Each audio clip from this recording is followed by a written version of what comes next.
presentation. All right, great. No, please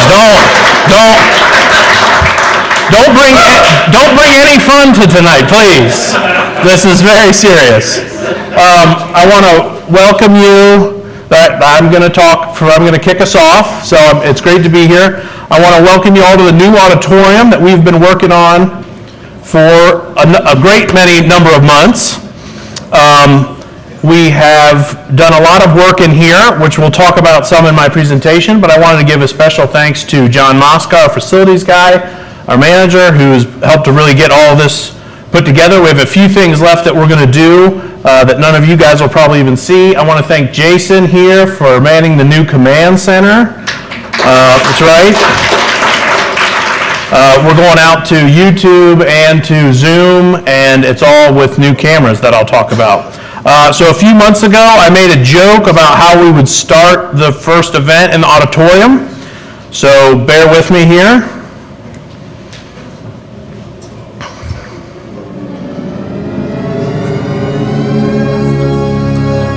That's right. Now that can go much louder, and we have new 15-inch subwoofers on either side of the stage, but we didn't want to hurt anybody's ears. So I want to say thank you for coming tonight and letting me talk about the library. Every day I have the pleasure and honor of working with some of the best people in the world and in the community that is passionate and very supportive of their library. I'm grateful to be the director of this library, and I'm very excited to share out some of the great work that we have done this past year and then what we're looking to do in 2023. So connections. Building connections is something that happens every day at the library. A few highlights. We had the National Road Car Show last September. That'll be coming back again. We had the Bex Arts Art Reception here. That was a great summer evening that we had. We had the Red Cross here for 12 blood drives that got us 316 units of blood and saved up to 948 lives. So that's a great partnership we have.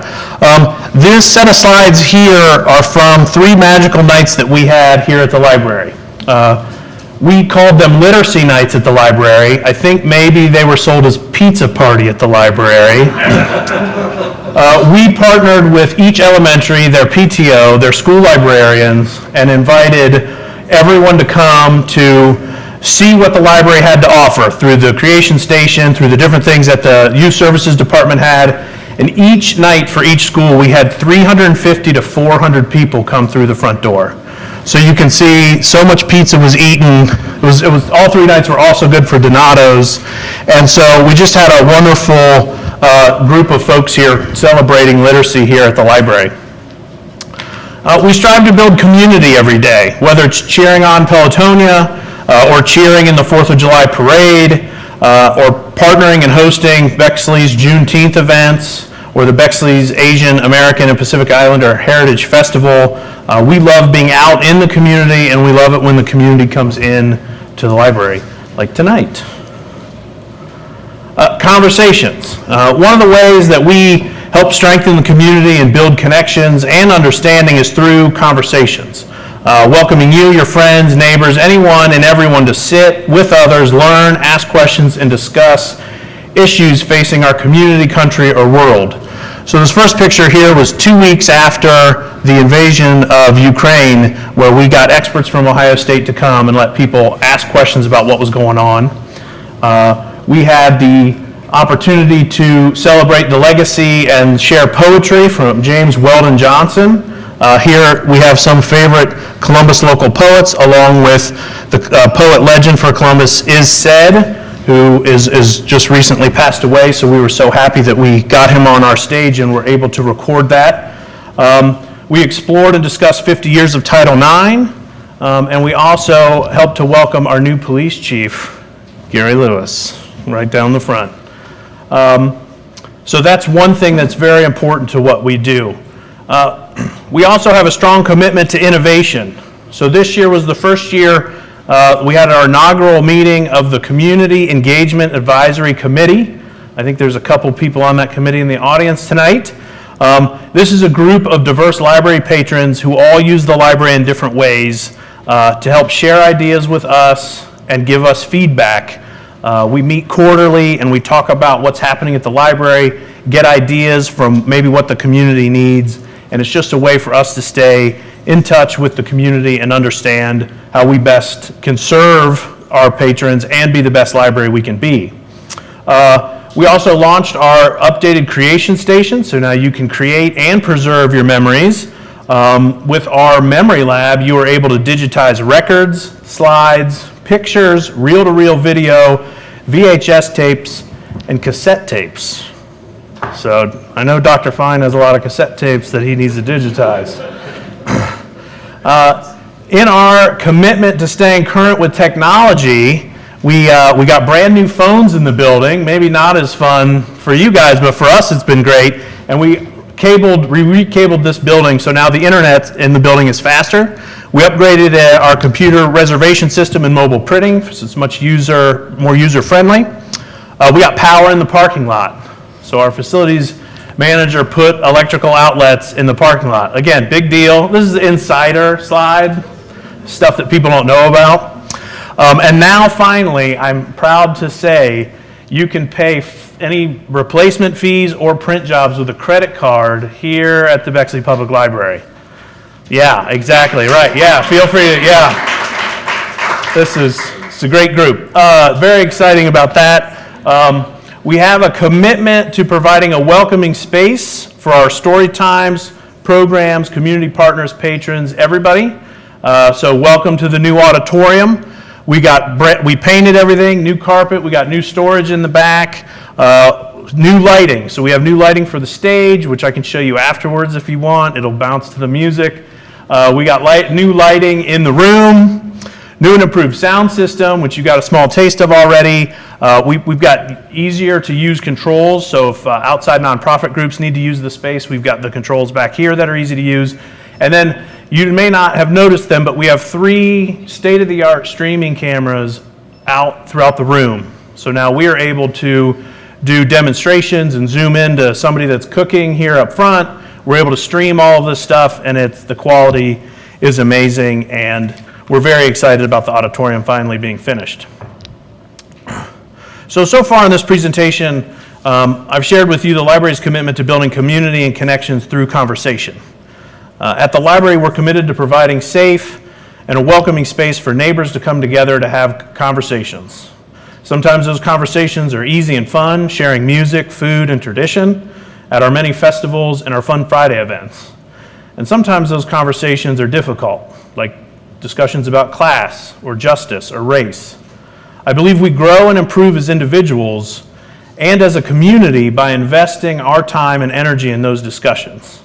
The library is now taking part of a larger conversation with many community leaders about the issue of race in our community, and the library will continue to commit our time, resources, and space to support these conversations for our community moving forward. Another very strong commitment that we believe in is the commitment to access to information. And as you may know, out in our country today, your access to information and resources and ideas are being threatened, as you can see from the smattering of headlines here. And it's very important. Access to information is the foundation of everything that we provide to this great community. And so protecting that at all costs is very important to us.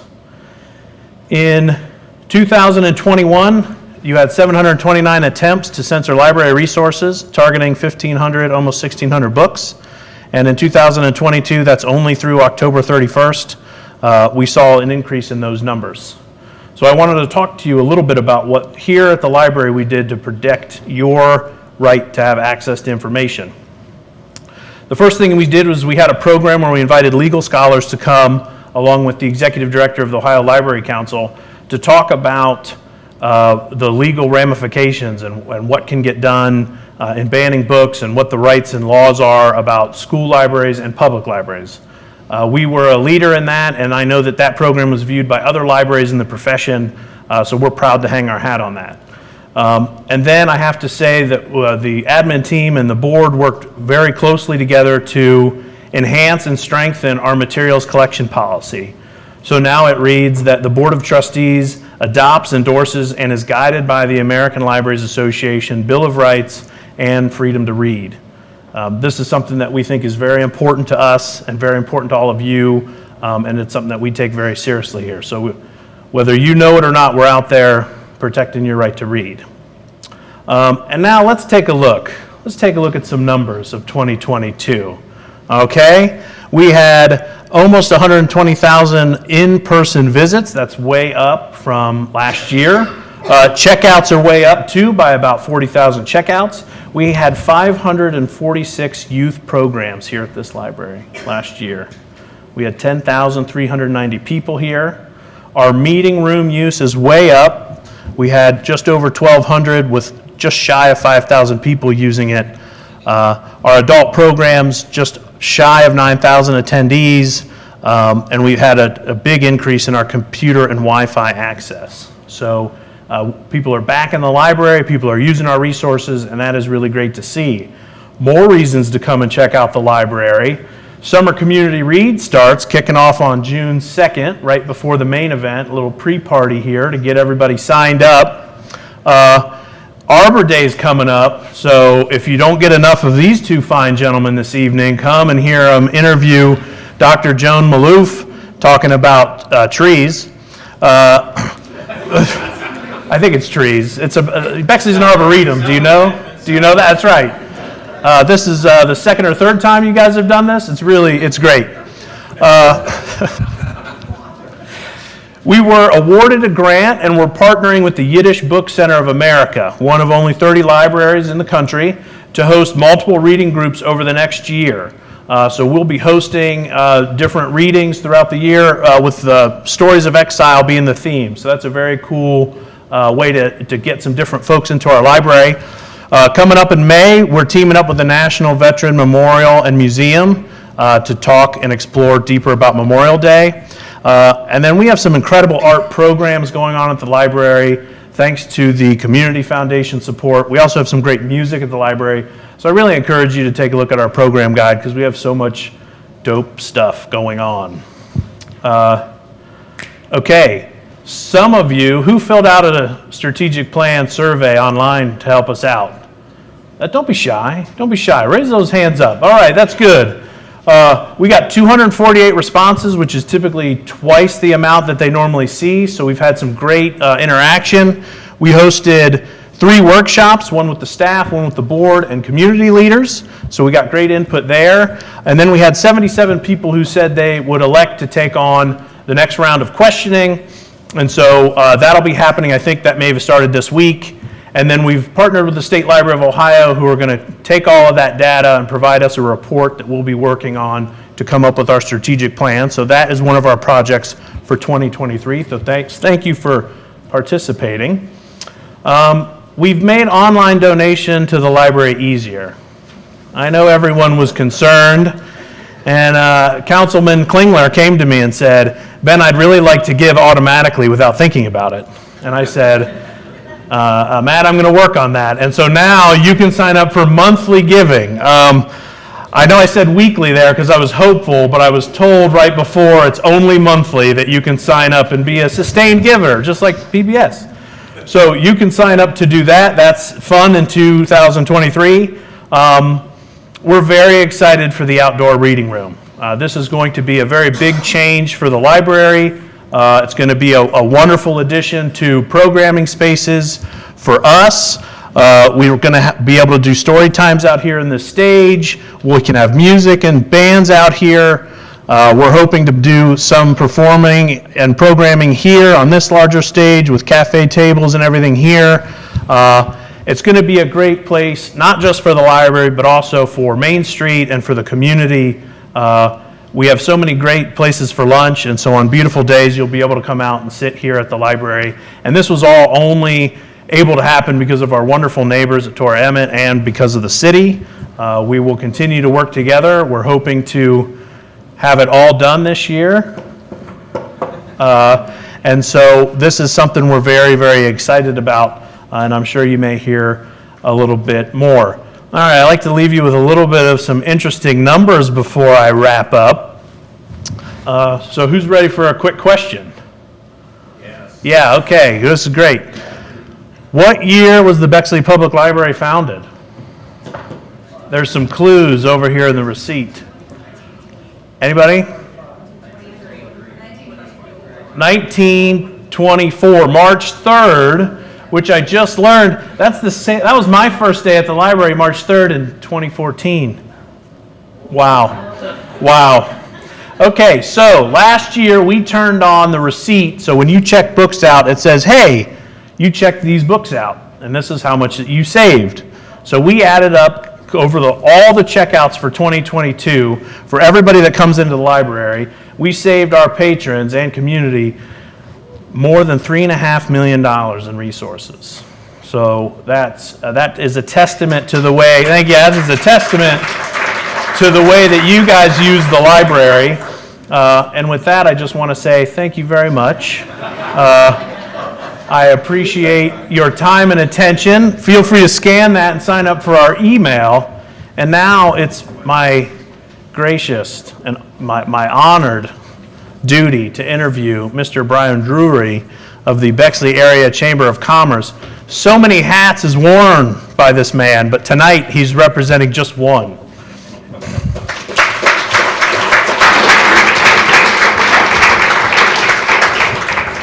Well, thank you, Ben Librarian. Hello, everyone. I'm Brian Drury, and as of January, I'm the new Executive Director of the Bexley Area Chamber of Commerce. So, yes, exciting for there. And I'll tell you more about the Chamber, because that's where you're going, what does the Chamber do, Brian? I'm like, great questions. But on behalf of the Chamber and our dedicated board, I want to talk to you some things about what's happening in the Chamber. Not only how it benefits businesses, but how it benefits the city. Our partnership with Capital University, the public schools, nonprofit organizations, the library, allows the community to grow and to continue in a positive manner. So you're like, hey, where are you at, Brian? And, all right. That's where I'm at. So I'm on Drexel. Because I know people are like, where? Where, Brian? I'm trying to track you down. I want to talk to you. But I love this office because I get out a chance to come out, meet the community, talk to people as I'm walking down, ask them questions. What's going on? What's happening? And get a pulse of the city. The exciting thing is the Chamber interacts with a wide variety of businesses, from brick and mortar to home-based businesses, including professional services, food, organizations, nonprofits, and we get to know the specific needs and concerns of the business population. What's happening, what's going on, and how we can help them. But you're like, hey, Brian, what about the fun? What about the fun of the Chamber? Glad you asked. We're going to be having food truck festivals, Small Business Saturday, our Heritage Months, which I'm very excited about. One of the things that, I don't know if anybody's looking at my Facebook, but we're focusing on this month, women-based businesses. And this is really important because it's one of the drivers of the economic engine of the city. And I'm excited to at least, have my small part to say, hey, check these businesses out, look at them, and support them. So how does the Chamber benefit you? Well, if you're a member, you get discounts, business referrals. We're setting up tailor-made marketing opportunities. If you come and say, hey, I need employees, I need insurance, whatever you need, we're able to help you. And again, social media opportunities. Please check them out. And networking. So you're like, hey, Brian, what networking opportunities are you talking about? Glad you asked. So tomorrow, the Chamber, gets to partner with the Bexley Women's Club for there, and their president, wave over there, yes, having a great, and the founder of Birdie Light. So we're very excited about that opportunity. But you're saying, hey, Brian, I want some history. Yes, indeed. Tomorrow night, free event, Bexley Jeopardy. See who knows their knowledge about Bexley. and prizes will be given out. And also the opportunity, another shameless plug, to meet other businesses.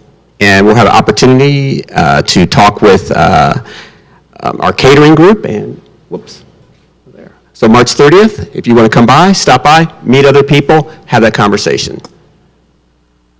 And there's where we're at. And so that's all I have. It's not as exciting as, Library Ben or Mayor Ben or the next person up, our superintendent, Dr. Jason Fine. Thank you. Well done. Yep, I'll take that because I'm going to give it to Kyle. Okay, all right.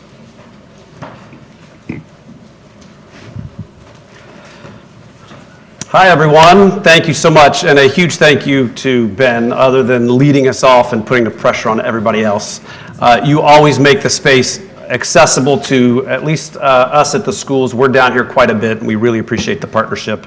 We're going to talk about that partnership a little bit more as we go through. Huge thank you to Mayor Kessler and the city for involving the schools in this important community conversation. Before presenting our data and financials and important highlights, I want to recognize that our community is rightfully focused on addressing racism, discrimination, and inequity in our district. Since I joined the district in 2021, the board and I have been aligned in addressing these deep-rooted issues and ensuring that our students learn to respect and celebrate diversity in all its forms. This work must happen at every level, in every setting, in every classroom, in the locker rooms, in the hallways, and not just within our schools, but in our homes and across the community. Our district is committed to stamping out racism and hate in all of its forms. We are grateful for the partnership and the support of our parents, our guardians, our community members, and our city leaders. I will be touching on other topics tonight, but want to emphasize that our equity plan and efforts to change the culture within our schools are integral to everything we do. We understand that this work is not easy, but it is necessary, and we are dedicated to moving forward.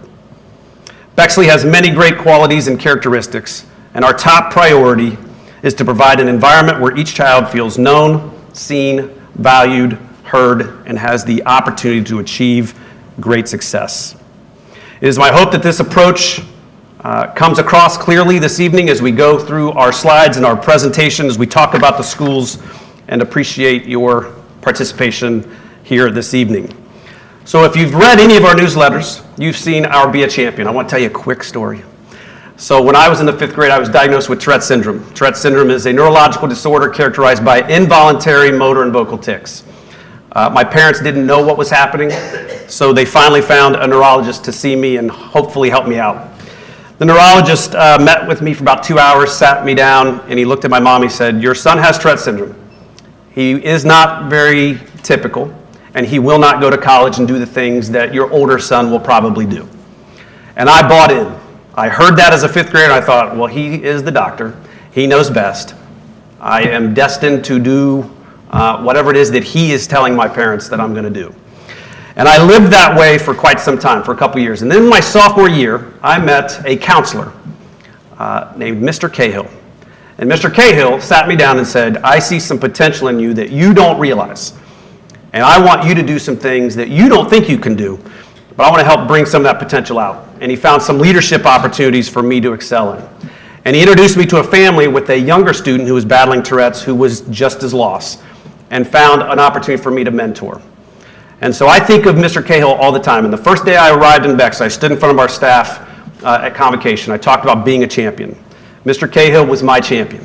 And I challenged our adults in that auditorium that we must be champions for our students and for our colleagues. So that's where the Be a Champion originated. So when you see those posts, give a like, because we want to share how valuable and important it is that those adults, those students, are making a difference. And we identify those for students who are stepping above, making a positive impact on our community.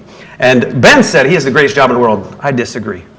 I have the greatest job in the world because I get to work with people. If you talk to anybody about the space in our Bexley City Schools, they talk about what is so great. It's the people that come forward, and I'm thankful for the opportunity to serve as a superintendent in Bexley City Schools. I thought I had a slide ahead. You missed the Be a Champion. As I was talking about the champion, you can see some of our champions. You also see the little blue coin that we typically hold. That's the Bex coin. So when you are a champion, you get recognized as a champion. You get a Bex coin. You earned the Bex coin for being a champion, for fighting for others, so you get to keep it. Or if you see colleagues or other students, classmates doing great things, you can pay it forward with the Bex coin. Much more valuable than Bitcoin. But that's our champion process. So by the numbers, I don't want to be outdone by Ben. So our enrollment, this is from our quality profile. We put out a quality profile typically in September each year just to capture what our district has done over the previous years. Our enrollment last year was 2,429 students. Below that, you see 2,429 plus. Those are the number of devices that we submitted or provided to our community. And I'm going to talk about our amazing Bexley Education Foundation here in a second. 75 plus of our newsletters that you are seeing. So every Thursday you see an incredible district newsletter. Carol Taylor is our new public information officer, and her impact on our district was felt immediately. She has an incredible understanding of our system, of our needs, and a way to tell our story. And she does a great job of capturing those photographs, telling our story, and we are really thankful for that work. The other column there below, and I'll come back to the 322,000, these are breakfasts and lunches that are served. We have an incredible nutritional service department, and this number is going to skyrocket here in the next year, when the next time we do this quality profile, and we'll talk about that in a second because we're in a pilot program right now where we're providing universal breakfast. So that universal breakfast, 37,000, will be much higher in a year from now.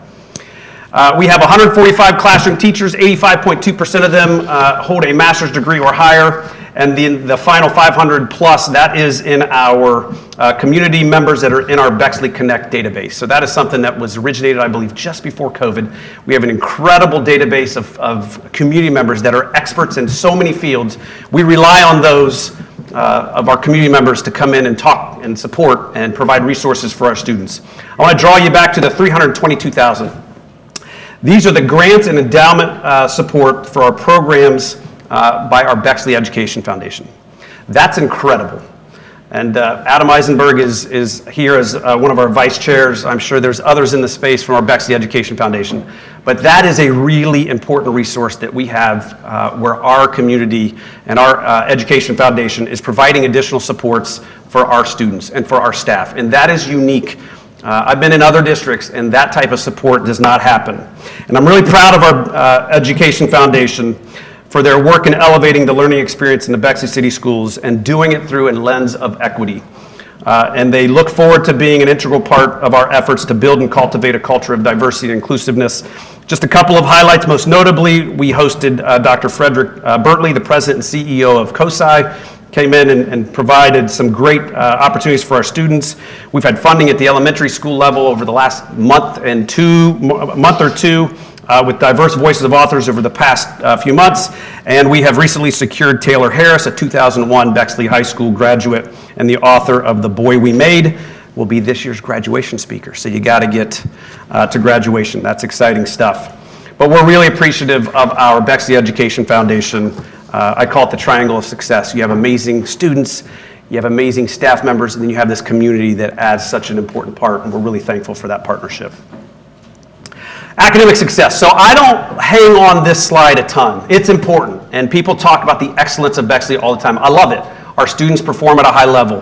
That is not the only way we measure success. But people ask all the time, where you rank, where do you stand, where do you measure up in some of these statistics? So we share them. We've got great partnerships with some of our colleges and universities. You see that we've got 330 college credits earned at Columbus State, 154 at Ohio State, and we have 20 plus students that are working through work credit flex through Capital University. Our average ACT scores, you see our graduation rate, and again, those are great things, but we look at a lot of things when we look at the success of students, and we look at experiential learning opportunities, connections made, relationships built, and it's all part of the puzzle. The 275, that is an important number at our elementary level. Those are books that were donated by Harper's Corner with honoring equity, diversity, and inclusion, and we have purchased hundreds more since that kickstart of that donation. We really appreciate it. And then we talked about how they also, at the elementary level, we're really working on those social and emotional learning opportunities for our students that is intentional time built into the school day. Extracurricular engagement. It's funny, I took this job. I came from another district. And everybody wanted to say, oh, the athlete extracurricular events here, maybe people kind of care about them. They don't care that much about them. I disagree. We are world class when it comes to our extracurricular, co-curricular opportunities that are provided in Bexley. So we've just given you a couple numbers. 51% of our students, grades 7 through 12, participate in extracurricular activity. That's an incredible number.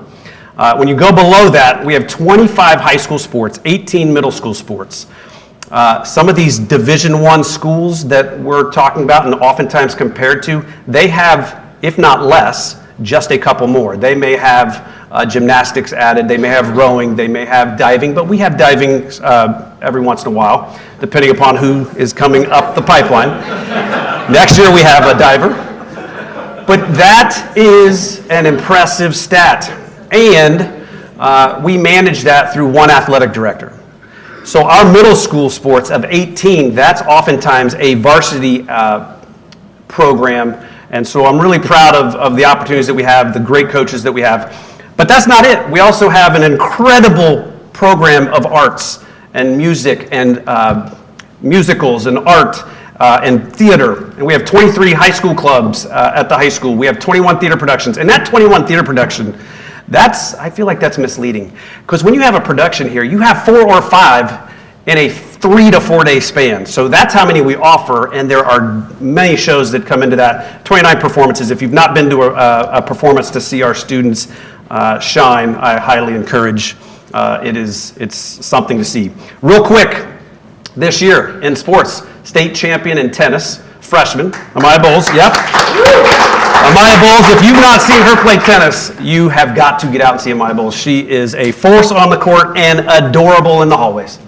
She's as kind and respectful as she passes you in the hallway, but when she's on that court, I would never want to face her. We had a state runner-up run in soccer for our boys team. We had a state qualifier just this past weekend in wrestling, Marius Garcia. We had 8 events at the state swimming event this past 2 weekends ago in Canton. 8 events where we had a podium finish. So that means in the top 8. That's impressive. Indoor state track champions, we just about a month ago, our board passed a resolution adopting indoor track. So that number is now 26. Yeah. And a week later, Mason Lewis set a Division II and III in the 400. He won the state indoor track meet. He is headed to Ohio State to run track. Sid Smith finished 4th in both throwing events. She's headed to Iowa for track. So they've already showcased some of their talents in our indoor track meets. Our cheer team finished 3rd in the state this year, breaking their streak of 3 years in a row winning it, but they were amazing. Very proud of them. Our girls swimming were first-time district champs ever in history. Our girls basketball team, district champs, first time since 2004. Several coaches of the year. We're really proud of that work. Want to talk about our equity plan. This was presented to our board at the February meeting. This was born out of the equity policy. The equity policy was passed in December of 2021. The equity policy, this is posted on our on our website. I encourage you to take a look at that. We've shared it in our weekend newsletters, on our Thursday newsletters. 3 goals as we look at our equity plan. Number 1, we want to create process to identify and address issues related to equity. I'm going to talk about that here in a second. We want to create a consistent approach to equity. We want to highlight some tangible examples of district level accomplishments. When we look at processes to identify and address issues related to equity, we are looking to identify the issue and identify what those immediate and long-term needs are. We also want to identify who should be in the space, who should be around the table in a conversation to ensure that we are addressing it appropriately. We want to establish what that proper communication looks like. We want to determine the facts, the data, the outcome, and the district needs, and we want to reflect. We want to review on it and process it. Some of the things that you've seen as we've gone through some of the last month and a half to 2 months, hopefully you've seen as we've communicated, hopefully it's felt different than perhaps what had been communicated previously. We're intentional about that because of the way we let the equity plan drive conversations that we have at the leadership level. We also want to make sure that the plan provides an overall approach to assess individual or systemic impact. And once it's identified, we must address the issue, and we must rectify and repair the harm through our restorative practices. That's a really important piece for us as we identify anytime an issue is brought to us. We have those conversations, we ask the questions, we are consistent, and every time something is brought to us, but we're having a conversation to make sure that we are consistent and follow through. So that's really important for us as we do that, and we're really proud of that work. Marcellus Brax is our leader of diversity, equity, inclusion. If you've not met Marcellus, I really encourage you to connect with Marcellus. He does a great job of supporting our students, staff, our leadership team. And on our website, you can access an opportunity to provide feedback to that forum, but also, most importantly, we've added a new link that is an equity reporting tool. So if you have any concerns around equity, that is a spot you can go, you submit that, and then we address that and make sure that we are taking it. That's what I was going to say. Individual versus systemic. If it's individual, we're going to address it and repair it just like we talked about. But we now ask the question, is it systemic? For example, if wheelchair accessibility was an issue in a classroom at Maryland, we would address it immediately. We would support that, but then we would ask our questions, is this an issue in other parts of our district, other parts of that building, other parts across the district? So we want to make sure that we're not just rectifying an issue in one space, we want to make sure that we're addressing it holistically. A couple noteworthy mentions. I know I'm running short on time, and I'm going to pull Kyle Smith up here to talk a little bit of the most exciting part, which is financials. A couple noteworthy mentions. Universal free breakfast. So you heard me talk earlier. Our board made a really important decision right there at the new year. We wanted to pilot universal breakfast. We have food insecurities in our district, and we wanted to make sure that we were providing access to our students. We are piloting this, and we are seeing great responses.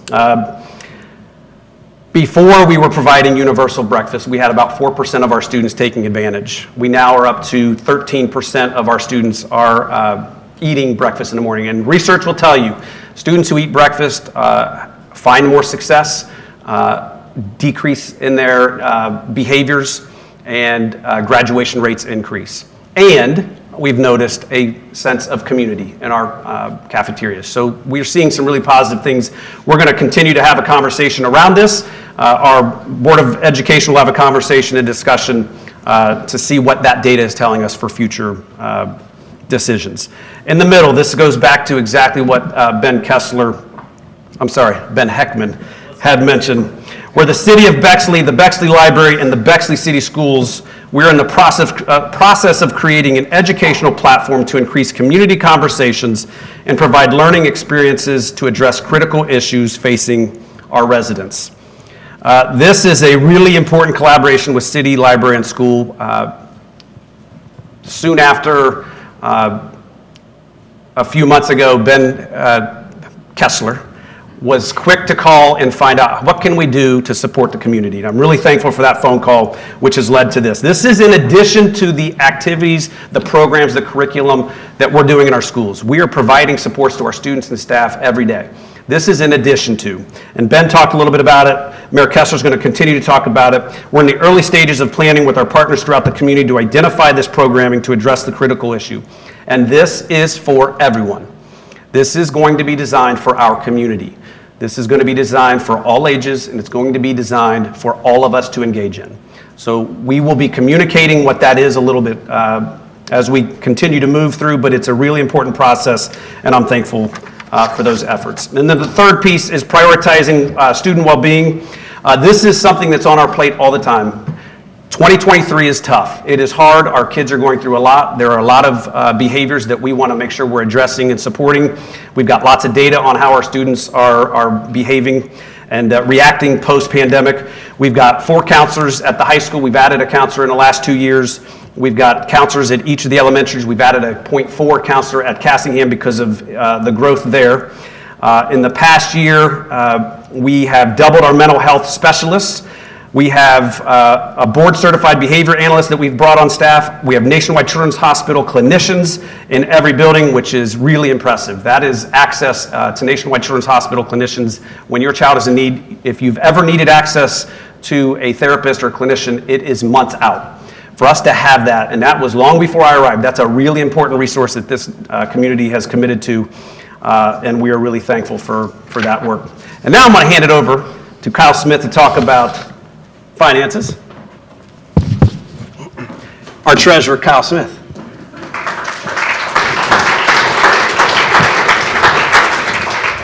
Thanks, Jason. I asked Jason, do you really need me to talk? I've just got 2 slides. Can you read from the slides? He says, no, I need a break. Can you tell the man's busy? So we are the highest collector of your taxes, maybe next to the state of Ohio. We're pretty close. But how we're spending that money, we spend about $15,500 per student on education, athletics, everything that Jason's mentioned. That's pretty on par with neighboring comparable school districts of Grandview, Upper Arlington, even Columbus.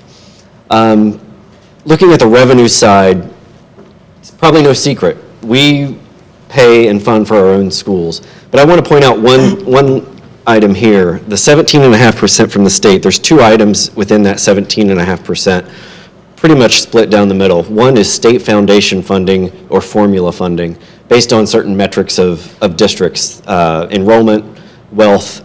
The other is property tax reimbursement. So on our tax bills, there's about 10% roughly that the state reimburses the district for. And that's up for debate right now at the Ohio House in House Bill 1. So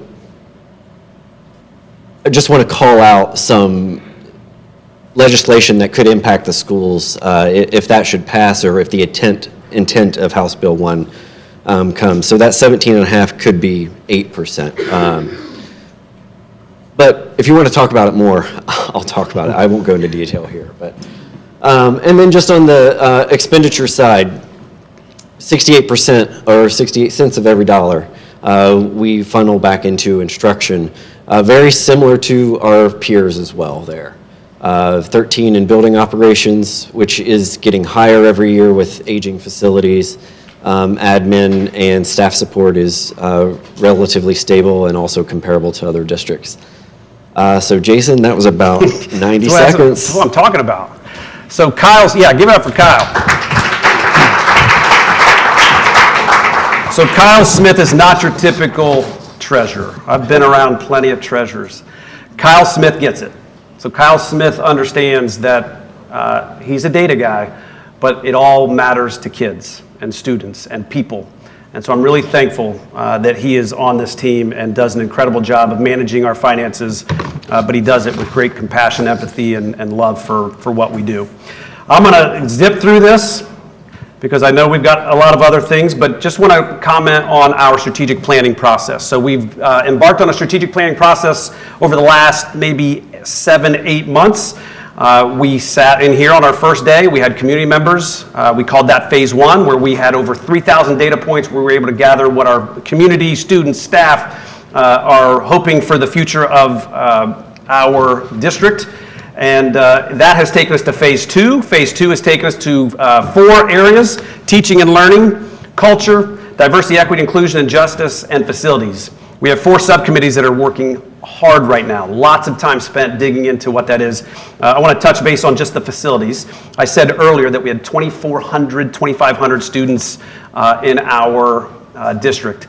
That is a 17% increase over the past decade. People say all the time, you know, we're not growing, we're landlocked. 17% increase in the last 10 years. We had a small dip during COVID. Those numbers have exceeded since. We've caught back up and some. So that's why facility is such an important conversation. And so all 4 of these are critical components as we continue to move in. Our plan as we end the project of the strategic plan is to create a step-by-step moving forward. our North Star, our guiding document that's going to be helping us make decisions that everything that we do, the things that we believe in conjunction with that equity plan, will drive through the strategic plan. We hope to present this at the May board meeting, and then obviously that kicks off some really exciting work this summer and beyond. So a huge thank you. I appreciate the time. I want to acknowledge Joanne Pickerel, board member, is in the space. She's going to give a big wave. Our Board of Education is really special, and I'm really thankful for the work that they do. It is not easy to be a board member. It is really hard to be a board member in 2023. And I'm thankful, and I watch them do their work every day, professionally, personally, manage family and all of that, and still dig in with hours and hours of work to make sure that our students are being cared for and advocated for. So a huge thank you. If you ever need anything, I don't have a cute QR code for you to get access to my email, but I'll have that next year. Reach out anytime. Thank you for giving us a little bit of time. And I'm going to hand it off to our board chair of the Bexley Community Foundation, Miss Amy Giller Stark. Thank you. Thank you.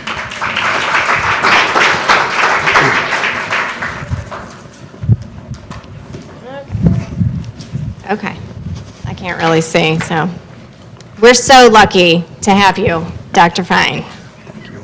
So, okay, so we are here to talk about the Bexley Community Foundation, and I can't see. I was going to try and do it, but I can't fake it. So the foundation was established not very long ago, in 2010, and it's become very impactful to our community very quickly. The mission is to enhance the quality of life for the community through investing in initiatives that make a positive impact. And our vision is to create a vibrant community for all who live, learn, work, play, and care in Bexley now and in the future. So we have 17 funds, and I know you can't read all of those, to achieve this mission. And they cover anywhere from beautification, youth and rec, community events, Jeffrey Mansion, and the Bexley Cares Fund, which was created during COVID. We have granted over $4.5 million since 2010, anywhere from $100 grants all the way up to $81,000, which incorporates over 250 grants. And we heard a little bit about this earlier from Ben Library Ben. But 2023, if you haven't heard, is the year of the parks in Bexley. So we're going to hear a lot more about that from Mayor Ben Kessler, but the Community Foundation is thrilled to commit $500,000 to Bexley's year, he's ready to clap, Year of the Park initiative. So, woo!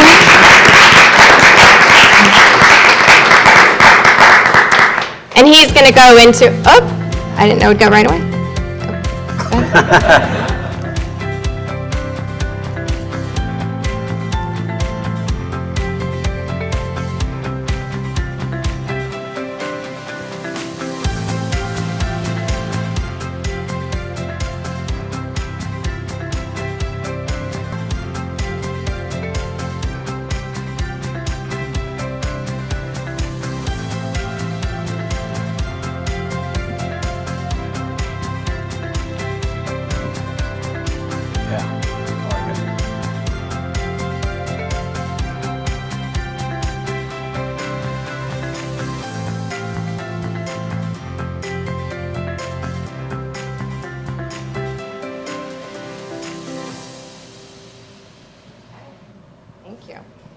So Ben will be digging very deep into the Year of the Parks during his presentation next. Okay, so give where you live. We do have a QR code up there. And as always, give where you live. We always are asking for donations for all of the work we're doing within our community. And looking ahead this year, we have our annual event on May 24th at Jeffrey Mansion to celebrate the foundation and the Year of the Parks. and our community. And if you have questions, if you ever have ideas for grants, or if you want to get involved, you can contact me. And we have Hallie Raskin in the room. She's our executive director. And if you haven't met her, go meet her. She's dynamic, and she really runs the show within our organization. And with that, we're going to hand it over to our infamous Mayor Kessler, who we are so lucky to have. And thank you for hosting us tonight.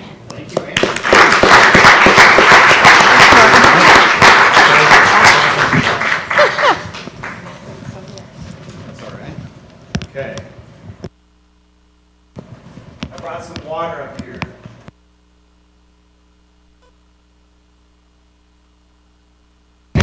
There we go. All right. That was smooth. That was smooth. Good evening. Good evening. I want to welcome our council and recognize our council members that are with us this evening. If you are a council member, could you please stand up? We have Council President Troy Markham, Jessica Saad, Monique Lampke, and Councilman Klingler. We also have our auditor, Matt McPeak, is with us this evening. Our city attorney, Mark Fischel. And if you are a board or commission member with the city, would you stand up for a moment? I know we have our chair of the tree commission, and we have, oh, look at that, I can't. We have health commissioners, civil service. Thank you for joining us this evening. I also want to thank Natalie Vodder, my executive assistant, who was immeasurably helpful this evening. Thank you, Natalie. And city staff who are with us this evening, including Chief Gary Lewis, our rec director Mike Price, and our service director Andy Bayshore. And I see Eileen Luby from our Mid-Ohio Regional Planning Commission. Eileen is probably the most faithful attendee of our States of the Community for many years running. Thank you, Eileen, for joining us this evening. So before we get into the year to come, I want to talk a little bit about 2022. We were busy in 2022. We worked on a joint Livingston Avenue plan with the City of Columbus, wrapped that up last year. We launched our trial of a senior center at 420 North Cassidy. We opened up the DGB Kindness Park right next to the Drexel Theater. It's actually our first year of the parks project. It kind of skidded right before 2023. We welcomed our new Chief of Police, Gary D. Lewis Jr., to the Bexley Police Department. We received a grant from the state of Ohio for a pedestrian bike bridge that I'll be talking about a little bit later here. We launched exciting new community events, including the Smoke and Fire Festival, Porch Fest, the Halloween Bash, among some others. We received very generous grants from the Bexley Community Foundation. In fact, a lot of what we're going to talk about today is peppered with Community Foundation support, and I want to thank the Community Foundation for all that you have done to make our community thrive and be vibrant. And we welcomed new businesses to Main Street, including a new smoothie place. Cherbourg expanded their operations. Chambers Music Studio opened up a cafe, among others. So it was a bustling year. There's some other things we did last year that might not be quite so obvious, but we launched a Project Taillight program through our police department, where motorists who had an equipment violation have the ability to get that fixed if they are income eligible. Police officers will hand out a brochure about that, and most often, 90% of the time, a warning to go along with it. We had a lot of other things, but I lost that page, so you guys were spared. Here to talk a little bit about what council did in 2022 and what they're doing this year is our president of council, Troy Markham.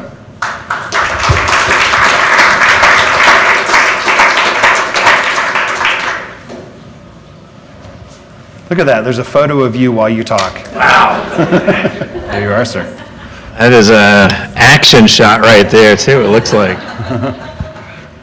I love the state of the community. It's exciting to hear about all the stuff going on. Where else can I sit between Susan Quintens and John Offenberg and enjoy all this? Especially in the library. Susan and I have been swapping our book lists before this started. Special thanks also to the library, Ben Heckman. What a great space here, and what a great host. On behalf of Bexley City Council, I'd like to express my gratitude for the support that this community gives to all of us.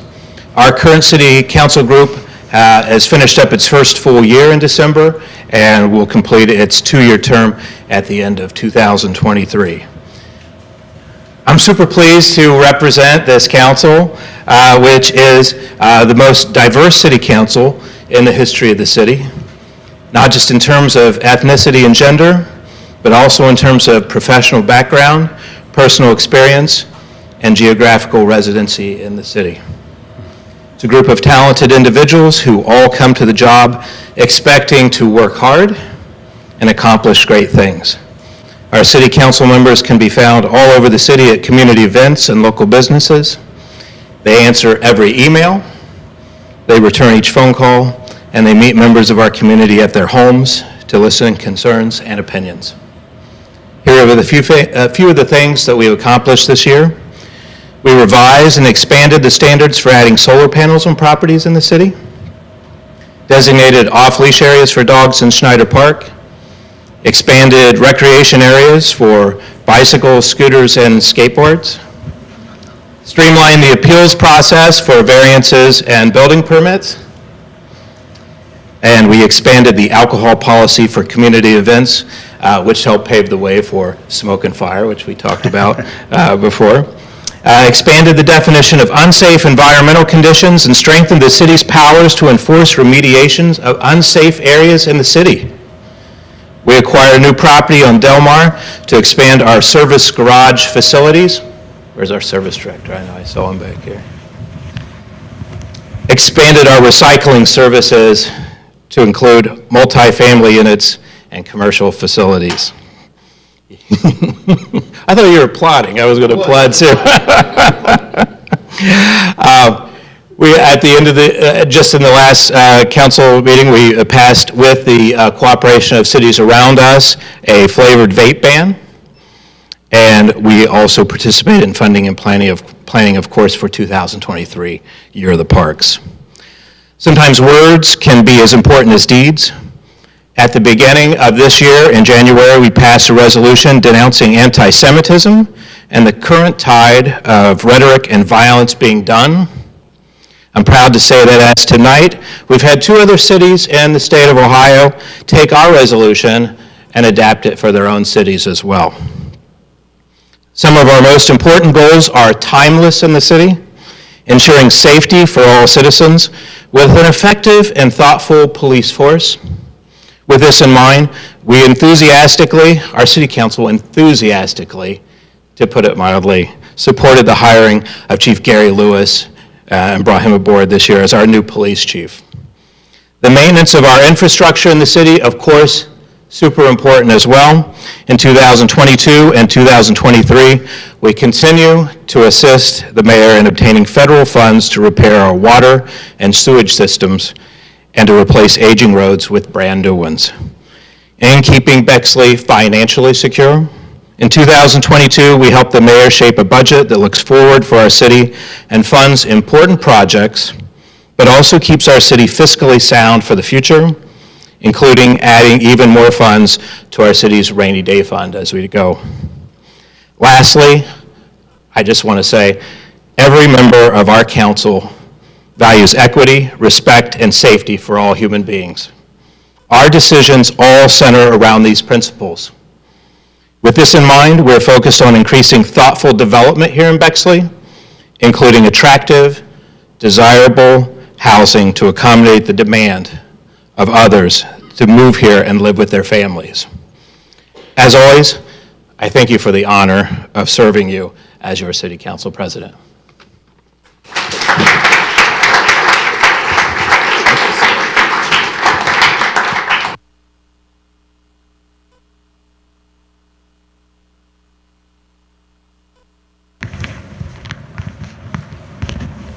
We're going to shift gears a little bit and talk about community development and what's been going on here in the city.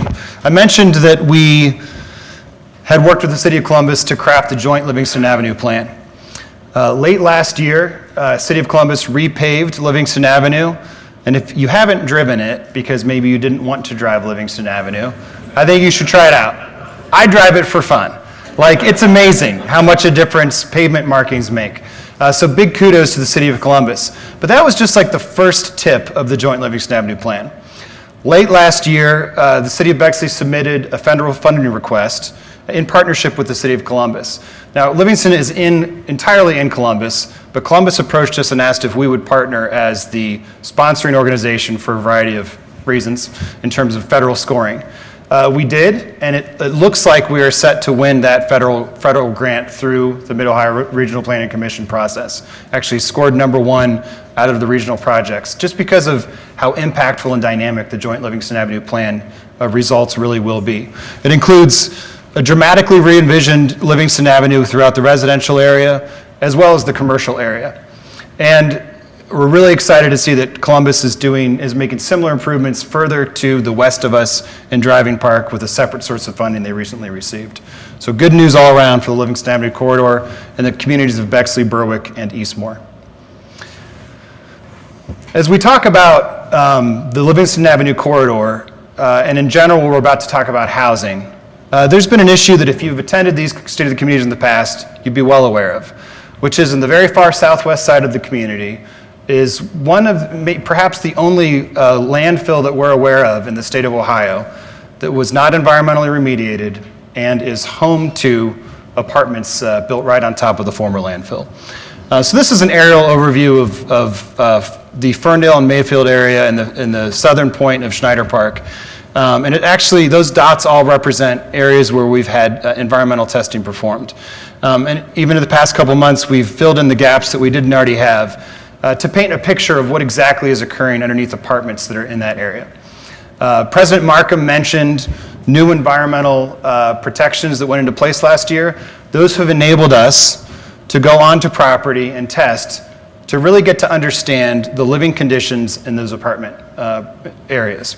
And what we've learned is unfortunately not surprising. It's that this entire area is all on top of a former landfill and has a similar level of contamination, levels of contamination that exceed the Ohio EPA's standards for human habitation. And so council has created a new law that has given us the authority to go and ask landlords and require landlords to clean up the site. Knowing that this was a potential, the City of Bexley has been working for many years to try to secure affordable housing within the community that's additive. It's not that we haven't had affordable housing in Bexley. Bexley's actually had affordable housing for our entire history. We have actually quite a diverse range of housing stock in the city. That's become less of a case as the housing market has inflated and cost of living has gone up and it's become harder for people to afford to live in the city. But we still do have affordable housing. A lot of our affordable housing is currently constructed on top of a former landfill. It exceeds Ohio EPA standards. It's not good enough to have affordable housing. We need to have safe, secure, affordable housing. Affordable housing that's a part of our community and not like this area where it was literally segregated from the rest of the city when it was constructed. So we've done a lot to try to reconnect the southwest side of Bexley. We've expanded Schneider Park. We've built sidewalks where before there were no sidewalks. We've created roads and access points that didn't used to exist. But the next step is to bring environmental justice to this area, to environmentally remediate, to build new housing, not just here, but throughout our community. One of those projects is rendered up here on the screen at 420 North Cassidy. This is a twin project to an affordable housing unit apartment complex that's proposed at Francis and Livingston. Several years ago, the City of Bexley sought out affordable housing developers, and we said, this is important for us as a city. We need to put our flag in the ground and say that housing needs to be high quality, safe, and it needs to be existing throughout the entire community, not just segregated to one area. Currently, there's a senior center on a former filling station. Itself has some contamination that needs to be cleaned up. We hope to see that senior center continue on the first floor of 420 North Cassidy. We hope to see the affordable housing complex at Francis and Livingston built. You may be aware that that is currently tied up in some legal litigation. We believe that we have a very strong case. We think the zoning is strong, and we look forward to supporting those projects into the future. But that's just one project. As we look towards the future, we also know that as new projects are built, it's not good enough to just build luxury condos and luxury apartments and luxury housing in Bexley. We need to make sure that that housing has a mixture of income levels. So This year I proposed to council, and council is considering a program that would refine our tax abatement policy to only provide abatements to projects that have a mix of income levels. The model that we're proposing is 80% at market rate, 10% set at a rent that's affordable for the average household in Central Ohio, and 10% set at a rent that's affordable for someone who makes 80% of the average income in Central Ohio. That's a formula that Columbus has been employing to really great results in some of the hottest neighborhoods in Central Ohio, and we think it'll work really great in Bexley. Which brings me to this. This is the Trinity Apartment site, right next to City Hall. As you may be aware, Capital has made that available for sale. And we've been hearing from a lot of developers who are really interested in seeing what sort of exciting mixed-use development could come to the city. I'm excited to see what happens. One of the conversations we are having, though, is that to get the best incentives from the city, you got to come to the table with housing that meets across a multitude of population needs. We talk about safety in housing, but public safety encompasses many other areas of the city. I'm really grateful to council for supporting one of the proposals in our 2023 budget to provide a social service support network for Bexley residents and visitors. Social services and mental health obviously are more critical needs in our community than perhaps they ever have been, especially after the pandemic. We see mental health and financial distress issues in all sorts of the functions that we provide as a city. You'd be surprised maybe. Code enforcement brings up many issues as we try to work through code enforcement. Our provision of water and sewer infrastructure and utilities, we come across people who are facing extreme financial hardship, and often as part of that hardship, there are mental health crises occurring. Obviously, throughout our policing, we deal with a myriad of issues. Tenanting and housing, we're seeing more and more issues with displaced and unhomed individuals throughout our city as a result of those increasing housing costs. So we are, in the next week or two, actually launching an RFP to get a social service contract to support all these myriad of needs across the community. We've also invested in mental health care and support for our employees, and there's, through the police department, a special program for that as well.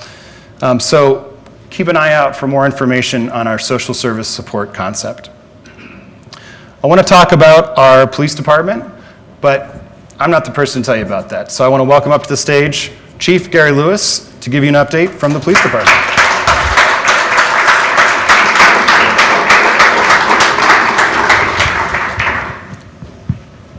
Sir.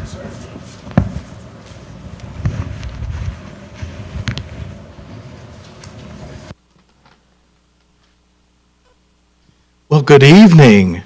So, you know, I think I'm next to you, probably the last speaker, so I guess it would be appropriate if I say I really have the best job in all of Bexley. It has truly been an honor to be selected to serve this amazing community. I have to do a little humble brag in the sense that the men and women who have served this community, who serve you, it's an honor and a privilege. I would be remiss if I didn't say the outpouring that my family and I, the department has received since I've gotten here, it is so humbling. I cannot say it enough. So thank you, Bexley. Part of bringing me in is really just critically looking at some opportunities. And we've created a 3-year strategic plan. And a part of that plan, I'm going to share really the 4 pillars very quickly with you. The first is community policing, looking at what we're doing as a police department, interfacing very differently, creating a community liaison officer. This officer will engage with you, the public, our schools, our businesses, so really having that resource that you can go to for needs that are going to be impacting the city of Bexley. Officers are now conducting daily business checks at least on every shift during the day, afternoon, and nights. This has been very well received in getting officers proactively in engaging our business community. Part of this community policing plan is also looking at those places of worship, the number of churches, synagogues, and schools, there's an opportunity for us to look at bomb detection and looking at a bomb detection dog, so implementing a canine that will focus on proactive policing, not only here in Bexley, but also in surrounding communities. Second pillar is communications, meeting with stakeholders. The BMPA, Breyer, the Bexley Coalition for Equitable Policing, the Youth Interaction Group, just to name a few in the 7 months that I've been here. We continue to build on those relationships, continue to look for new best practices, and hope to have really a final product with our Youth Interaction Group here in the coming months. The third component is administration and operations. One of the things that we have looked at is just the lack of succession planning and upward growth, so we've created some growth for the department. Officers now are, they have the opportunity. We just had a recent promotion. 3 have been promoted to the rank of lieutenant. Many of you may know Dawn Overly. She was promoted to lieutenant and now heading up, and I'll talk about this, our emergency management, an area that we as a community had never had before. We now have a patrol lieutenant who's working 4 10-hour days. It covers 2 shifts and will start to oversee the development of the next wave of sergeant and our officers. And lastly, our investigative unit. One of the things that we've done in investigations is working more with stakeholders and just doing our due diligence, and we've partnered with the U.S. Marshal's Office.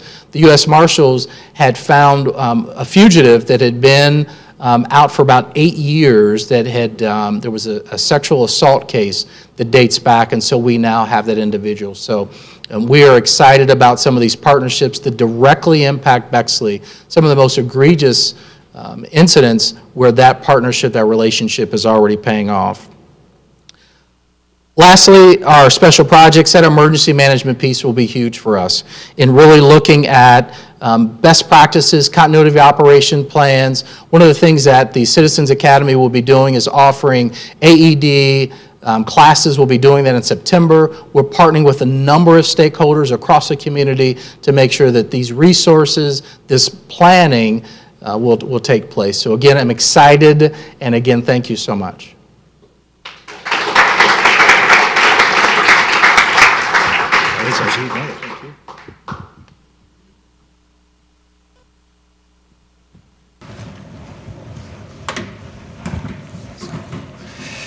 You know, when we set out to do, with our police chief search, sorry by the way, Chief, that was your slide, I think. They were supposed to be up there the whole time. We were looking for a chief who was committed to growth, to innovation, to equitable policing, professionalism, and top-notch service. And we have certainly found that in you, Chief, and thank you for all the time. Thank you for the energy that you brought to this agency, and thank you for your dedication. I want to turn our attention here to services and infrastructure, and perhaps the most exciting topic you're going to hear this evening, which is our sewer system. Yes, so I don't know if you guys are aware of this, but there was some flooding recently in Bexley a couple years back. And in fact, I think in general, our population holds its breath every time it rains with any sort of vigor or vim whatsoever. Well, we've really redoubled our investment in our sewer infrastructure. Last year, we replaced almost a mile of sewer line and lined it. We added new capacity in our storm sewer system. We signed up over 100 residents, received assistance through our sewer remediation program, and more to come with that. And in doing all these different projects, what we're doing essentially is we're trying to relieve the pressure every time there's a storm event on our sewer system. Next year, we'll see even more, actually a 50% increase along those infrastructure lines that I just talked to in terms of lining of sewers. We're adding additional capacity in our sanitary system. We're lining storm sewers. We've actually started doing that already this year. Oops. So we're taking it seriously. We want you to know that we hear you. We understand that this is an issue in the community, and we are investing commensurately. I did not take this while I was driving. I pulled over. But this is a photo of a rainbow that occurred over Drexel Avenue a few months ago. And I thought it was fitting to talk about it in light of the rainbow that we're seeing here, because a new era is dawning on Drexel Avenue. We're about to see our first really major road diet since maybe Main and Broad Street, but I'd say this is a more ambitious road diet in general. What a road diet is it essentially narrows the feel of a roadway. And by doing that, traffic just doesn't feel as confident going very fast. Now, this is not the most beautiful exhibit that you've ever seen, but what it's illustrating is we're going to be creating bump outs along Drexel Avenue, protected crosswalks throughout the whole street, and our hope is that by slowing traffic on Drexel, we'll be able to bring it down to 25. But in the process of doing that, we're creating safer crosswalks, we're creating a more beautiful streetscape, and we're also setting a template, because this is one project alongside many others that we've been doing for traffic calming. We haven't gotten there yet where we're dropping boulders in the street to slow down cars. But recently we added some medians at Bellwood and Cassingham to slow down speed and traffic issues. We've added bump outs at South Roosevelt, south of Broad Street. We're looking at creating Cassingham Road for connecting all three of our schools, so from north all the way south as a calm corridor. And so that entire corridor would get these sorts of treatments, again, not the boulder. But so a road diet treatment to really slow down traffic, create a super safe route of passage for our kids as they navigate between the different school districts. Part of keeping our community safe for every mode of transportation is bolstering our bike transportation. And so in keeping with our bike-friendly Bexley plan, we started to design and build out our bike boulevards. So we'll have designated roadways throughout the city that kind of indicate these are safer, slower routes to take a bike on, also provide wayfinding and signage throughout the city. And we're also exploring some dedicated bike lanes. I'm not going to say exactly where yet because I don't want to get anyone too upset before we get it into context. But there are some really interesting and very exciting places where we can get we think we can get dedicated bike lanes in the city without compromising some of the concerns that people have relative to parking near their houses and some other things like that. So keep an eye out on the Bexley Blast for more information on that to come. Now here's something that has slid under the radar because I wanted to wait to tell you guys in person. These are sidewalk panels, all right? This is the best job, by the way, in Bexley, telling you guys about sidewalks. So if anyone sees a sidewalk panel that's newly freshly poured in Bexley, you might think if it's in front of your property, oh my gosh, this is going to cost me a lot of money. Because for many, many decades, I don't know how long, but for time immemorial, except for a small little blip about 10 to 15 years ago, when a sidewalk panel aged out, deteriorated, it was the responsibility of the property owner to replace it. You guys know this, I'm sure. Guess who really doesn't like that? Most all of us. Guess who really, really, really, really doesn't like that? People who live on corner lots. I'm not sure if you've counted, but a corner lot has more sidewalk panels than a non-corner lot. So when we passed our street sidewalk levy about 4 or 5 years ago, I had in the back of my mind that we probably had adequate funding to forever get away from the current funding model. The current funding model is really inefficient, actually. The amount of administrative time that's occupied in trying to chase sidewalk panels to different property owners almost doesn't seem worth it. And as we've caught up with this program over the years and done a much better job at it, we're getting to the point where it's actually not too much of a financial burden to the city. And so starting this year, sidewalk panels are on the city of Bexley. We are not going to bill you for them. So there you go. You can clap for that. We need like a snappy name for that project. I don't have one, but maybe we can come up with one. So I'm grouping sustainability and planning together. Environmental sustainability and planning really do go hand in hand. Our future is tied up in the environmental sustainability of our communities. We have a number of sustainability initiatives that are occurring in the city. This is highlighting kind of indirectly highlighting our Alley of the Future program. So last fall, we had a community competition to be the Alley of the Future. And this is a photo taken at our winning alley. This is the block of between Remington and Stanwood, north of Broad Street. This is what I would like to affectionately call Blansky Farms, where you can, what is this called? We happen to have the Blanskys in attendance here. It's not like the feed library, the take some feed and sprinkle it, just. So I encourage you to do that, but probably not too quickly because we don't want to overfeed the chickens. But this alley is charming. It has so much potential for what is the alley of the future, which is we're looking at alternate forms of storm drainage. We're looking at different ways of handling trash, native vegetation, smart lighting, so that alley lights aren't just bright all night long, but they light up when you need them to. Art in the alleys, play spaces in the alleys, which within context really can work. So we're really excited for the Alley of the Future project. More details will be coming on that, and I'm hoping that you can walk through the finished project later this fall. Sustainability initiatives include bringing our food waste composting program to restaurants and to our educational institutions. And we have programs in place to support that and encourage that and provide grants for that. We're advancing the concept of universal recycling. President Markham talked about that. This is an equity issue. Right now, single-family homes have access to recycling in Bexley, but apartment residences, for the most part, do not. Businesses do not have recycling. Universal recycling will bring recycling to every doorstep in Bexley. Door in Bexley, regardless of the type of property. It's a kind of a strange artificial restriction that we have on recycling in America, and we're hoping to solve that.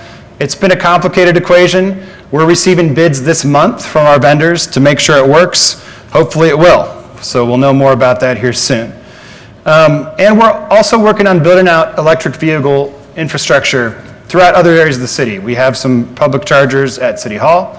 We're hoping to bring them to Schneider Park, where we have a high ratio of apartment residents. We're seeing that there is a whole kind of category of affordable electric vehicle that we see charging in our City Hall parking lots, where residents that have those vehicles don't have access to chargers closer to their home. It's especially difficult for apartment residents. So we're hoping to diversify where we have our EV charging infrastructure. We're also looking at community choice electrical aggregation. It's a mouthful.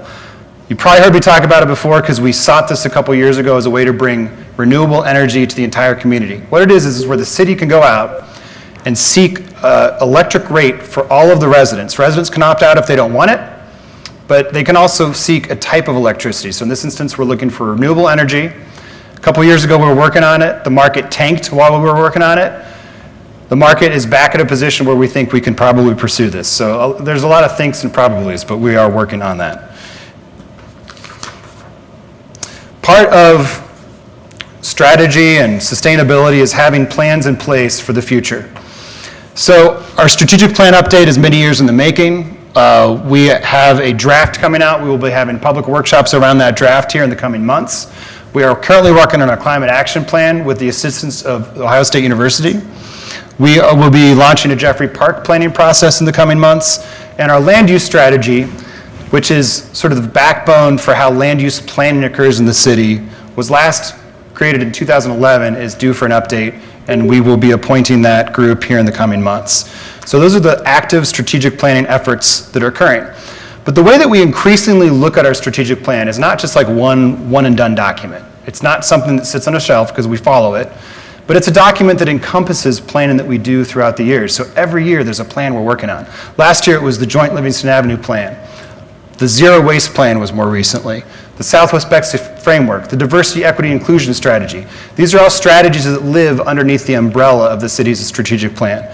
So we're going to increasingly move to this model where we have a strategic plan that fills in those gaps, but incorporates active strategies that we continue to work off of, and we are certainly doing that. I want to talk about parks and public spaces.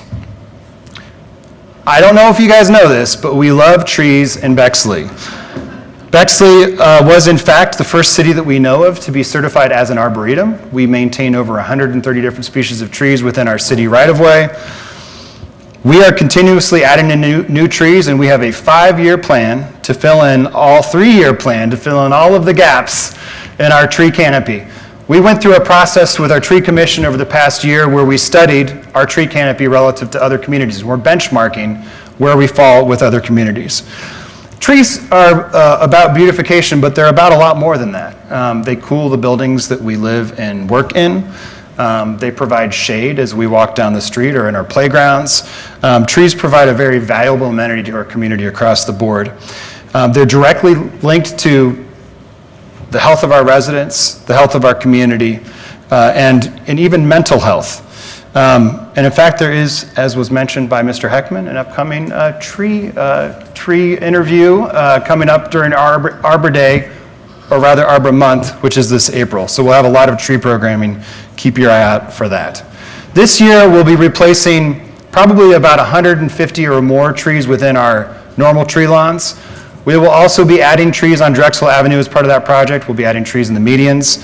We'll be adding trees at Commonwealth Park. We'll be adding trees at Schneider Park. And I'm sure there are other places we're adding trees that I didn't just mention, but we're keeping on going. Bexley Pool is perhaps one of our most beloved and cherished public spaces. It's a great environment. I think just after the pandemic, we now know even more how important it is to build community in our public spaces. We benchmarked our public pool rates recently to see how we compared to other communities. I was especially intrigued by the city of Columbus that offers very low cost, if not free, pool access. And there are other suburbs that offer lower cost pool access. And so I'm excited to announce that this year we've lowered our pool rates. Our pool rates are now charged per individual at $50 or for seniors at $40. It allows families the flexibility where not the whole family doesn't have to sign up, so you can do individual memberships. We hope that it opens up new access to our community.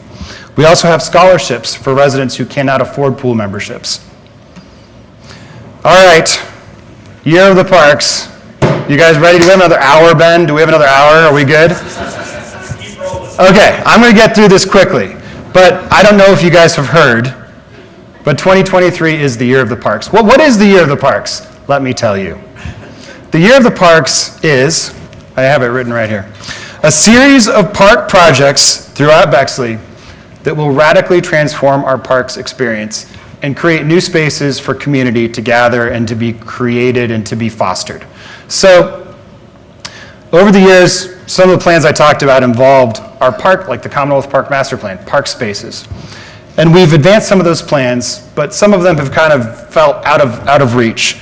But through a combination of grants from the Bexley Community Foundation, including the new grant that they just announced, grants from the state of Ohio, saving through our capital fund, and then our Main Street Streetscape TIF, we are going to be doing a dramatic parks improvements push in 2023.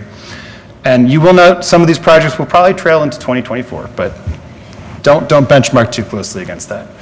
It includes a splash pad at Schneider Park. This will be located between the playground and the community gardens at Schneider Park. A natural dog park at Schneider Park. And if you wonder what is a natural dog park, well, it's still under creation, but it's going to be a mulch and grass, but then with natural obstacle courses dog park at Schneider. The Schneider Park Trail, which will connect Main Street down to the southern leg of Schneider Park. It's roughed in, it is being honed and polished as we speak. Probably not literally as we speak. A pedestrian bike bridge at Astor. This has been long planned. Larry Hellman sketched this out on a napkin back in 2010, I believe. It's a really great location. This connects South Bexley to the Alum Creek Greenways Trail. It also lines up perfectly with Hanford Village Park, so it's providing a new level of access and connectivity to our surrounding neighborhoods. That project is currently in engineering, and we hope to get it kicked off by the end of the year. We're studying a skate and bike playground. It has an asterisk. That means it may be a Year of the Parks program at Schneider Park. Really hopeful that we can make this work. Natural play area at Jeffrey. The outdoor reading room at your Bexley Public Library is a Year of the Parks project. This is going to bring a really great space that is currently kind of, let's face it, it's an asphalt driveway. So really new space to hang out, to have programming, and to do that all in the midst of one of the busiest areas here in the city. The Schneider Main Street Trailhead that I forgot to swap out the exhibit of, so that is not the image of the Schneider Main Street Trailhead. The 1876 Plaza, which this is a tough one on plan view, but this is a park space that's planned across from the Drexel Theater. It will have foosball tables, ping pong tables, a seasonal outdoor fire pit, a new Christmas tree for the community, splash feature, and just a great hangout space on Main Street near the intersection of Drexel and Main and Capitol's front lawn. And that is in partnership with Capital University. Havenwood Park is being refreshed. That's going to be buttoned up here in the next month or two during the planting season. Is that right? Yes. And by the way, I want to recognize Elena Andrews, who is our project manager for Year of the Parks. Elena, if you could give us a wave. You should see the spreadsheet we go over every Tuesday. It's fun. Columbia Plaza. So there's a lot of work on Commonwealth Park as part of Year of the Parks. Commonwealth Park Master Plan was adopted in 2018. The Columbia Plaza is the space between the two parks, where we have athletic fields on the east and west sides of the park that meet a lot of needs for our community, a lot of age groups. We're kind of stitching those two together. We're not closing Columbia, but we're dramatically slowing Columbia to try to create this very soft, pedestrian-friendly interface between two sides of the park. We're building out gateways at Columbia, which are really secret bathrooms. They're not secret, but they look like gateways, but it's a restroom. Secret's not the right word. Okay, sorry. On the west side of the park, we're building out an arboretum and botanical gardens with a pond, new species of trees, and a great way to enjoy our Bexley Arboretum. There's an inspiration image for the pond. And we're doing a unified park signage program throughout our parks so that we have better wayfinding. Believe it or not, not everyone knows automatically where the tennis courts are at Jeffrey. So park signage will help us communicate to visitors to the community and create a more welcoming environment for the community. So that is Year of the Parks. There's a lot more information to come. We're going to have so many ribbon cuttings. You guys are just going to love it. Keep an eye out on the Bexley Blast as we move forward on these projects. And also our website, bexley.org/YOTP. You'll notice, I'm sorry, I don't have in numbers, and I don't have QR codes. I apologize. Just lots of pictures. I want to shift gears and talk about our community writ large, and our vision and goal to craft and foster a more welcoming Bexley. So we've alluded to, there was a racist incident that recently occurred in our school district that opened up conversations of how we can move the entire Bexley community forward. For many of this incident provoked profound sadness and dismay. And for historically marginalized communities, it has reaffirmed a truth that has been felt within families for generations. Whatever our lived experience or perspective, we must do all that we can so that every resident feels safe and feels welcomed as an integral part of our communities. The roots of racism run deep in America, and as much as we self-identify as being open and welcoming to all, historically blue-lined communities, such as Bexley, carry a substantial weight that must be acknowledged, understood, and reckoned with. The stories of Black visitors and residents being made to feel unwelcome in Bexley over the decades are so painful and real because they're true. It's hard to acknowledge the depth and weight of generational trauma created by a legacy of systemic segregation and the explicit racism that underpinned it. I was born in 1978. That was the same decade that federal redlining finally came to an end. So it's only in this generation, Bexley founded in 1908, 70 years of systemic history. We've come a long way as a community. I'm going to back up for a second. We've talked a lot about this recently, and Troy said that words are important, and they are important. But words aren't enough, and we're going to talk about that here in a second. But I think one of the conversations I've been having a lot recently with especially Black residents of Bexley is just a frustration that, like, how is the community not understanding this? And I want to tell, just from a very personal perspective, that my journey of trying to really wrestle with and tangle with what does it mean that in the decade I was born, in that same decade, if somebody wanted to come to Bexley, Ohio and buy a house, somebody of color, that would have scared everybody in the neighborhood because the house values might plummet because of redlining. What did that do? What did that brutalizing effect do to our society? I didn't see it firsthand, but one of the things that we're going to talk about, I'm going to get into this, is that understanding those roots is so critical to us to move forward. My journey of understanding as a white man in Bexley, Ohio, has taken a turn every year that I've been in a position of leadership and had to reckon with and tackle some of the issues that we're talking about tonight. So we have come a long way as a community, but we still have much further to go to become a Bexley that's firmly and consistently rooted in anti-racist resolve, one that creates a secure and caring environment for all of our households, places of work, and centers of learning, one that models allyship, which is a critical term, with a singular sense of purpose and shared trajectory, one where our Black neighbors feel safe and secure, one where we fully transition from a we don't talk about it Bexley to a we must talk about it and do something about it Bexley. One Bexley, authentically welcoming to all and for all. We wholeheartedly believe that we're able to take this journey as a community. And the leadership of Bexley is united on that, and we've all talked about it a little bit tonight. In addition to the work that we're all doing within our own centers, so equity work that the city is doing within our own departments, and that the schools are doing in their own departments, and other organizations in the city, we're also coming together to talk about a community education program. And it has a working title. It's called the One Bexley Project, which, by the way, working title, asterisk, working title. One Bexley is an educational push to unite the community and provide the tools necessary to create cultural transformation and to foster a dynamic sense of belonging for all residents and visitors in our city. Let me try to put this a little bit more in the sort of English that I think is what we're trying to achieve here. In the same room, we've had safe conversations about race. The city has sponsored Corin Institute implicit bias training.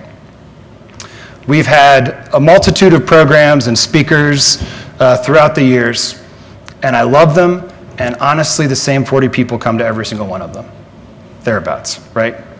They're great programs, but they're not really reaching the entire community. Why is it important to reach the entire community? I don't think that our community has a shared understanding of where we have been and of where we need to go to be a welcoming community. And so we've done this piecemeal kind of patchwork programs because we know it's important, even as we're learning and growing around it. The One Bexley Project is going to be supported by the school district, by the city, by the library as institutional partners. And we're going to involve all of our community groups in Bexley, all of our advocates, to try to build a framework of education and tools and resources to create a culture of allyship. One of my good friends, Kumi Walker, was talking to me about this a couple weeks ago, and he said, Ben, we're tired of trying to talk about this. You need to talk about this. You being the white residents of Bexley need to talk about this. The white residents of Bexley need to become comfortable talking about it. It is uncomfortable to talk about. It is hard to talk about. It is hard to engage in, but it is vital. We want this program to be more than just the believers. We want this program to be reaching every household in Bexley, to be around kitchen table conversations with facilitated leaders, to be talked about at every community event, every school event, dime a dog nights at the football game if you've recently done the One Bexley training. Whatever it is, we want this to be a critical mass participation programming that really unites the community around a sense of belonging. This isn't the answer at all, but it's important that we go beyond what we have in terms of our institutional centers of control and that we talk about the entire community and how can we as a community unite behind one common goal. The goal is loosely crafted. It needs a lot more work, a lot more information to come, but we hope that you'll join us as we begin to set out on a more coordinated, universal journey. As we move forward with this and many of our other projects, I'd hope that you connect with us on our Bexley Blast weekly email. If you go to bexley.org on the front page, you can sign up for it. It is the one source where you will find all the information that we hope you can find out about City of Bexley content. Friends, the state of our Bexley community is growing. Our businesses are thriving. Our community and park spaces are blossoming. We are at a pivotal moment in our community. It's challenging, but it's also truly exciting because this is a moment where we can strengthen our community even more. We can craft a lasting legacy that works for everybody. We're at a critical moment where we can learn and grow. Let's grow forward together, Bexley. Have a great evening, and thank you for joining us tonight.